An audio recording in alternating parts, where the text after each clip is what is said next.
Hi, ಎಲ್ಲ ಹುಷಾರಿದ್ರ್ಯಾ? ನಾನು first Moto ವ್ಲಾಗಿಗೆ ಎಲ್ರಿಗೂ ಸ್ವಾಗತ. Guys, Kiran from Blinkit struck ಆಗಿದ್ದಾರೆ. ಬ್ಲಿಂಕಿಟ್ ಆರ್ಡರ್ ಮಾಡಿದ್ದಾರೆ. ಈಗ ಬ್ಲಿಂಕ್ ಮಾಡ್ತಾಯಿದ್ರು ಅನಿಸುತ್ತೆ ನಮಗೆ. Guys, this is Udupi. Welcome to Udupi Kalsanka.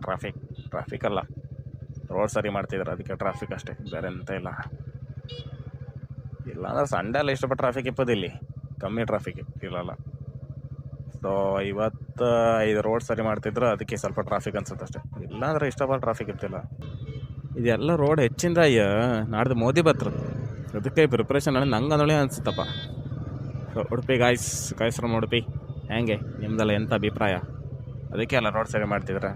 ನಮ್ಮದು ಗೌರ್ಮೆಂಟರಿಗೆ ರೋಡ್ ಸರಿ ಮಾಡೋಕ್ಕಾಗ್ತಾಯಿ, ಯಾರು ಮಾಡೋದಿಲ್ಲ. ಎಂತಕ್ಕೆ ಮಾಡೋದಿಲ್ಲ? ಮಿನಿಸ್ಟರ್ ಯಾರು ಬರ್ತಿಲ್ಲಲ್ಲ, ಅದಕ್ಕೆ ಮಾಡೋದಿಲ್ಲ. ಇಲ್ಲಾಂದ್ರೆ ಮಾಡ್ತಿದ್ದೀರು. ಬಿಟ್ರೋ ಹೊಸ ರೋಡಿಗೆ ಬಿಟ್ರೋ. ಉಡುಪಿ ಕೃಷ್ಣ ಮಠದ ಪಾರ್ಕಿಂಗ್ ಫುಲ್ ಆಯ್ತು. ಜನ ಸಾಗರ, ಎಲ್ಲರೂ ಫುಲ್ ಇದ್ರು. ನಾಡಿದ್ದು ಮೋದಿ ಬಪ್ಪುದಿಲ್ಲೇ ಕೃಷ್ಣ ಮಠದ ಎದುರು ಎಲ್ಲ ರೆಡಿ ಆಗ್ತಿತ್ತು, ಎಲ್ಲ ಹಾಕ್ತಾ ಇದ್ರು ಈಗಲೇ.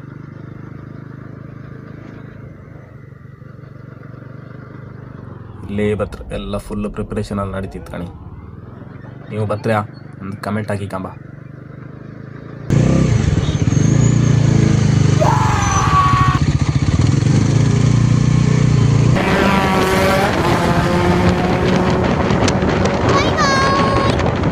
ನನ್ನ ಮುಂದೆ 2 ಏರ್ಲೈನ್ಸ್ ಇತ್ತು. ಒಂದು ಭಾರತಿ ಮೋಟಾರ್ಸ್, ಇನ್ನೊಂದು ಭಾರತಿ ಏರ್ಲೈನ್ಸ್. 2 ಭಾರತಿ ಏರ್ಲೈನ್ಸ್ ಬರುತ್ತೆ.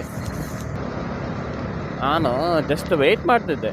ನಮ್ಮದು ಉಡುಪಿ ಕುಂದಾಪುರ ಮ್ಯಾಂಗ್ಳೂರು ಏರ್ಲೈನ್ಸ್ ಎಷ್ಟು ಸ್ಪೀಡಲ್ಲಿ ಹೋಗ್ತಾರಂತ ಹೇಳೋಕೆ. ಹೈವೇಲಿ ಹೋಗೋತ್ತಿಗೆ ಇವ್ರದ್ದು ಸ್ಪೀಡ್ ಏರ್ಲೈನ್ಸ್ಗಿಂತ ಜಾಸ್ತಿ ಹೋಯ್ತು. ಆ ಥರ ಆಯ್ತು ನಮ್ಮ ಫೀಲ್ ಆಯ್ತು ಬೈಕಲ್ಲಿ ಆಫರಿಗೆ. ನಾನೇ 93ಯಲ್ಲಿದ್ದೆ, ಅವ್ರು ಎಷ್ಟೋ ಇದ್ರಿಗಿಂತ ಜಾಸ್ತಿ ಸ್ಪೀಡಲ್ಲಿ ಹೋಗ್ತಿದ್ರು. This is express Mangalore airlines. So ಇನ್ನೊಂದು ಮೋಟೋ ವ್ಲಾಗರ್ ಹೋಗ್ತಾ ಇದ್ರು ಮುಂದೆ, ಯಾರಂತ ಗೊತ್ತಿಲ್ಲ. K19 ಮಂಗಳೂರು ಅವರೇ, ಯಾರಂತ ಗೊತ್ತಿದ್ರು ಒಂದು ಕಮೆಂಟ್ ಹಾಕಿ.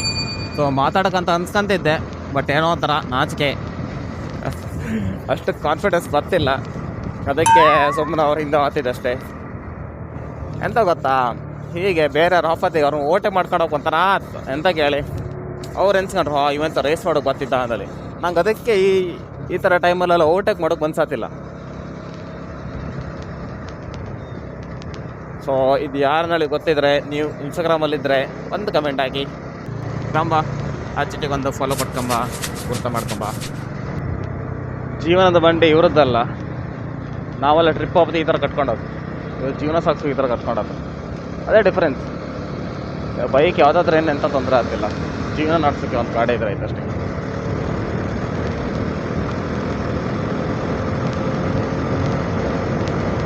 ಈ ಮಿಡಲ್ ಕ್ಲಾಸ್ ಜೀವನ ಇತ್ತಲ್ಲ, ಇಂಥ ಕಷ್ಟ ಪಡಕ್ಕಂದ್ರೆ ಎಲ್ಲ ತಗೊಂಡ್ಕೊಳ್ಳಿ ಅನ್ಸುತ್ತೆ. ಅವ್ರು ತಗೊಂಡ್ಕಂದ್ರೆ ಕೂಡಲೇ ಎಲ್ಲ EMI ಮಾಡೋಕ್ಕೇ ಬಂದದ್ದು ಸಂಬಳ ಎಲ್ಲ EMI ಕೊಟ್ಟಕ್ಕೆ ಹೋಗ್ತಾಯಿ. ಮತ್ತು ಎಂಥವ್ರು ಒಂದು ಸಣ್ಣ ಪುಟ್ಟ ಕೆಲಸ ಮಾಡು ಅಂದರೆ ಅದರ ಸಿಕ್ಕೋದೇ ಚೂರು ಸಂಬಳ, ಅದು ಗಾಡಿ ಪೆಟ್ರೋಲಿಗೆ ಹೋಗ್ತವೆ. ನಾನೀಗ ಒಂದೇ ಮೊಬೈಲಾಗಿ ಒಂದು 20,000 ಮೊಬೈಲ್ ತಗೊಂಡು 1 ವರ್ಷ ಆಯಿತು. ಅದರಲ್ಲೇ ಮೊಬೈಲನ್ನು ಹೆಲ್ಮೆಟೇ ಹಾಕ್ಕೊಂಡು ವೀಡಿಯೋ ಶೂಟ್ ಮಾಡ್ತಿದ್ದೆ, ಅದನ್ನೇ ತೆಗೆದು ಎಡಿಟ್ ಮಾಡೋದು, ಅದರಲ್ಲೇ ಸಾಂಗ್ ಕೇಳಕ್ಕೆ ನನಗೆ ಎಲ್ಲ ಒಂದರಲ್ಲೇ. GoPro ತಗೊಂಡ್ಕ, ಐಫೋನ್ ತಗೊಂಡ್ಕ, ಸ್ಯಾಮ್ಸಂಗ್ ಗ್ಯಾಲಕ್ಸಿ ಫೋನ್ಸಲ್ಲಿ ತಗೊಂಡ್ಕೊಂಡು 50,000 ನಾಳೆ ದಿನ ಅನ್ಸ್ಕೊಂಬೋದು. ತಗೊಂಡ್ಕಂದ್ರೆ ಎಂತ ಮಾಡೋಕ್ಕೆ, EMI ಮಾಡೋಕ್ಕೆ. ಈಗ ಇದ್ದದ EMI ಕಟ್ಕೊಂಡ್ರೆ ಕೂಡಲೇ ತಿಂಗಳು ಬಂದು ಸ್ಯಾಲ್ರಿ ಎಲ್ಲ ಖಾಲಿ ಆಗ್ತಾಯಿತ್ತು. ತಿಂಗಳು ಎಂಡಾರು ಕೂಡಲೇ ಅಕೌಂಟಿಗೆ ಬರ್ತದೆ ಸ್ಯಾಲ್ರಿ ಬಂದದ್ದೇನೇ ಒಂದು EMI. ಐಫೋನ್ ಅಲ್ಲ 60,000 70,000. ಅಷ್ಟಪ್ಪಲ್ಲ ದುಡ್ಡು ಒಂದ್ಸಲ ಒಟ್ಟಾಗಿ ತಗೊಂಬ EMI ಅಡಿಲ್ಲ ನಾಳೆ ಒಂದು ಹೇಳಿಕೊಂಡ್ರೆ ಸಡನ್ನಾಗಿ ಮನೆ ನೆನಪಾತು. ಎಂತಕ್ಕೆ ಇಷ್ಟಲ್ಲ ನಮಗಲ್ಲ, ಇಷ್ಟೆಲ್ಲ ದುಡ್ಡು ಕೊಟ್ಟು ನಾವು ಮಾಡೋಕ್ಕ ಇದ್ದಿದ್ರಲ್ಲೇ ಮಾಡ್ಕೊಂಬ. ಇಷ್ಟಪ್ಪ ದುಡ್ಡು ಕೊಟ್ಟು ಎಂತಕ್ಕೆ ಒಂದು ಫೋನಿಗೆ ಇಷ್ಟಪ್ಪ ದುಡ್ಡು ಹಾಕೋದು ಎಂತಕ್ಕೆ? ಅದೇ ಇದ್ರೆ ಅಕ್ಕನ ಮದಿಗೋ ಅಣ್ಣನ ಮದಿಗೆ ಅದಕ್ಕೊಂದು ಆಸ್ತು ಮನೆ ಬಿದ್ದು ಒಂದು ಸಣ್ಣ ಕೆಲ್ಸಕ್ಕೆ ಆಗ್ತಾಳೆ ಅನ್ಸ್ಕೊಂಡು ಅದೊಂದು ಮಾಡೋಕ್ಕೆ ಎಂತ ಒಂದು ಮಾಡೋಕ್ಕೆ ಒಂದು ಛಲ. ಅರೆ ಕಾಣಿ, ನಮಗೂ ಕಂಟೆಂಟ್ ಮಾಡ್ಕೊಳ್ಳಿ ಅನ್ಸುತ್ತೆ, ಯೂಟ್ಯೂಬರ್ ಆಯ್ಕೊಳ್ಳಿ ಅನ್ಸುತ್ತೆ, ಎಲ್ಲ ಮಾಡ್ಕೊಳ್ಳಿ ಅನ್ಸುತ್ತೆ. ಅವ್ರು ಮಾಡೋಕ್ಕೊಂದು ಒಳ್ಳೆ ಮೊಬೈಲ್ ಬೇಡ್ದ, ಒಂದು ಇನ್ಸ್ಟಾಗ್ರಾಮ್ ವೀಡಿಯೋದೆಲ್ಲ ಕಾಣ್ರಿ.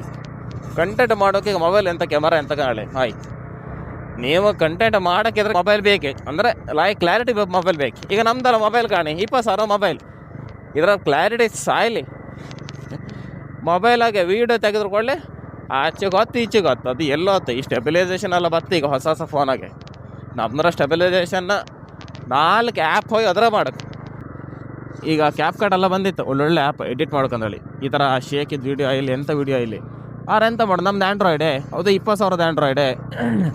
ಇದರಾಗೆ ಆಯ್ತು VPN ಹಾಕೊಂಡು ಡೌನ್ಲೋಡ್ ಮಾಡಿದೆ, ಎಡಿಟ್ ಮಾಡಿದೆ, ಎಕ್ಸ್ಪೋರ್ಟ್ ಮಾಡಿದೆ 2K 4K ಕ್ವಾಲಿಟಿಯಲ್ಲಿ. ಅದು ಲಾಸ್ಟ್ ಎಕ್ಸ್ಪೋರ್ಟ್ ಮಾಡಿ ಮೊಬೈಲಾಗ ಕಾಣಕಂಡ್ರೆ ಅಂತ your phone is not supported to play this video. ಅಯ್ಯೋ ದೇವರ, ಒಂದು 4K ವೀಡಿಯೋ ಪ್ಲೇ ಆಗ್ತಿಲ್ಲ ಮೊಬೈಲಾಗ. ಎಡಿಟ್ ಮಾಡಿದ ವೀಡಿಯೋ ಅಂದ್ರೆ ಕಾತಿಲ್ಲ. ಇಷ್ಟು ಕಷ್ಟಪಡೋದು ಯಾರು ಬಿಡೋದಿಲ್ಲ. ಈಗ ಇದ್ದದ್ರಲ್ಲೇ ಮಾಡೋದು. ಈಗ ಈ ಮೊಬೈಲ ನಾನು ವೀಡಿಯೋ ಮಾಡಿ ಇತ್ತಲ್ಲ, ಸ್ಟೋರೇಜೇ ಇಲ್ಲ. 128 GB ಸ್ಟೋರೇಜ್ ತಗೊಂಡದು 122 GB ಇತ್ತು ಈಗ, ಅಂದರೆ ಫುಲ್ ಆಯ್ತು. ಅದ್ರಾಗೂ ನಾನು ಮಾಡೋದೆಲ್ಲ ಪಡ ಎಡಿಟ್ ಮಾಡಿ ಒಂದು ಬದಿಗೆ ಇಟ್ಕೊಂಡು ಎಡಿಟ್ ಮಾಡಿ ಒಂದು ಬದಿಗೆ ಇಟ್ಕೊಂಡದ್ದಾರು ಸ್ವಲ್ಪ GB ಇರುತ್ತಾ. ಈ ಕ್ಯಾಪ್ ಕಾರ್ಡಲ್ಲಿ ಎಕ್ಸ್ಪೋರ್ಟ್ ಮಾಡೋದನ್ನು ನಮ್ಮ ಫೋನಿಂದ ಅಪ್ಲೋಡ್ ಮಾಡ್ಕೋರು ಆತ, ಅದೂ ಆತಿಲ್ಲಿಯೇ. ಅದಕ್ಕಂದೇಳಿ ಡ್ಯೂಟಿ ಟೈಮಲ್ಲಿ ಫ್ರೆಂಡಿದ್ದು ಒಬ್ಬಂದು ಒಳ್ಳೆ ಫೋನ್ ಇರುತ್ತೆ, ಅದನ್ನು ತಗೊಂಡು ಅದಕ್ಕೆ ನಮ್ಗೆ ಫೈಲ್ ಕಳ್ಸಿಕ್ಕಿ ಅದರಲ್ಲಿ ನಮ್ಮ ಅಕೌಂಟಿಗೆ ಲಾಗಿನ್ ಆಗಿ ಅದರಲ್ಲಿ ಅಪ್ಲೋಡ್ ಮಾಡಿ ಹೋಗಂಬಷ್ಟ ನಮಗೆ ಸಾಕಾತು. ಅಷ್ಟೊತ್ತಿಗೆ ಇದೆಲ್ಲ ಎಂತಕ್ಕೆ ಸುಮ್ಮನೆ ಅಂದಳಿ ಅನ್ಸುತ್ತೆ. ಆ ಮನ್ಸಲ್ಲಿ ಇದು ಛಲ ಹೊತ್ತಿಲ್ಲ ನಮಗೆ. ಅದಕ್ಕಂದೇಳಿ ಮತ್ತೆ ಬಿಡೋದಿಲ್ಲ. ಅದು ಎಷ್ಟೇ ಫೇಲ್ಯೂರ್ ಆರು ಎಷ್ಟೇ ಕಷ್ಟ ಬಂದರೂ ಬಿಡೋದಿಲ್ಲ. ಇದು ನಮ್ಮ ಮಿಡಲ್ ಕ್ಲಾಸ್ ಜೀವನ.